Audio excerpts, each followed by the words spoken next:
We can't put the security of families at risk by taking away their health insurance, or unraveling the new rules on Wall Street, or refighting past battles on immigration when we've got to fix a broken system. And if a bill comes to my desk that tries to do any of these things, I will veto it. It will have earned my veto. So the president setting a new record last night for the number of veto threats, 4 of them at last count. Ohio Senator Rob Portman was listening. He's on the Senate Finance Committee, as well as Homeland Security and Governmental Affairs Committees. You're in a lot of meetings, Senator. Good morning, and welcome back to America's Newsroom. What do you think of that? That was the 4 vetoes in one speech. Yeah, it was kind of 2 speeches, wasn't it? The second part was about how we all need to work together, but the first part was kind of saying, I'm not going to work with you on all these priorities that you all have. You know, what concerns me is we do have some really good legislation to try to improve some of these regulations. The president said that we can't touch regulations in another part of the speech, as I recall. Let me give you an example, Bill. We have legislation that is bipartisan that says we ought to use cost-benefit analysis, including what the impact is on jobs, before we pass new regulations. Now, you know, why wouldn't the president want to do that? It's legislation that's already passed the House. It had some Democrat support. It has some Democrat support over here. I'm the author of it. I mean, I'm thinking, gee, he's just kind of said, I'm not even going to look at it. So at least I would hope he would look at this legislation before he makes a decision to veto it. Well, you know, you were tweeting last night. You said 321,000 manufacturing jobs lost under President Obama, 401,000 construction jobs lost since the start of his presidency. Valerie Jarrett, just an hour ago, took great exception to any of that criticism. What would you say to her?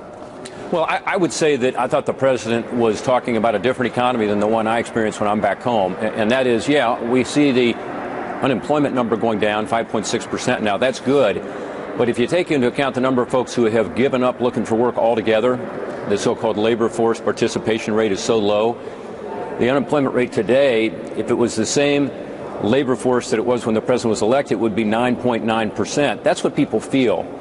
And then second, of course, wages are not up. Wages are down. Yeah, last month wages went down again. So this notion that everything's great, I think just doesn't square with reality for most of my constituents. Now, it's true that we had some economic growth. That's good. We got to be sure that economic growth is being shared. And we have a lot of ideas on that we want to work with the president on. He did talk about 3 last night, Bill, that I think could help. One is expanding trade, because I think more exports is going to create better, higher-paying jobs. We know that. Second, he talked about the need to reform the tax system. After he talked about raising taxes, and that's good because workers are the ones who get hurt by the fact we have the highest rate in the world and our corporate rate of any developed country.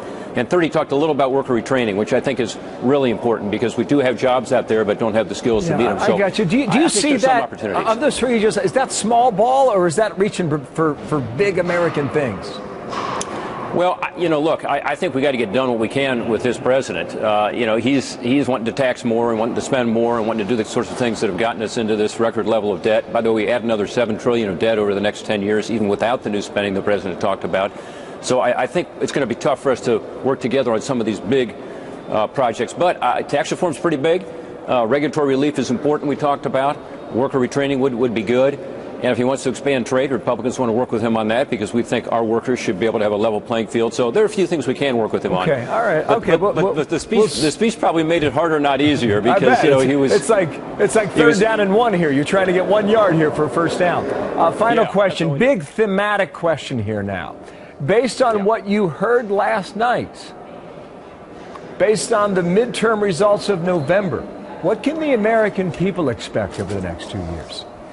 Well, first of all, it was an unusual speech, I thought, particularly the first half, because it was almost as if he wasn't speaking to a different chamber. This is now a chamber that's mostly Republican. There were a lot more people on the right side of the aisle than the left side of the aisle last night, and yet you wouldn't have thought that hearing the president speak. But look, I think the American people can expect Republicans are going to try to work with the president where we can. I think that's part of the message of the 2014 election. People are tired of the gridlock.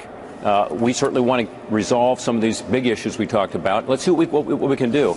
But it requires both sides being able to work together. And although the president talked about that generally in the second part of the speech, in the first part of the speech, as you indicate, he talked about a lot of vetoes, a lot of things he was going to block. And, you know, it was a pretty partisan speech for the first part. He gives a good speech. He always does. We'll see. But I think he missed an opportunity. We'll see whether or not you get that first down. Senator, thank you. Rob Portman. Thanks, Bill. Republican Always good to from talk to you, Ohio. buddy. You as well.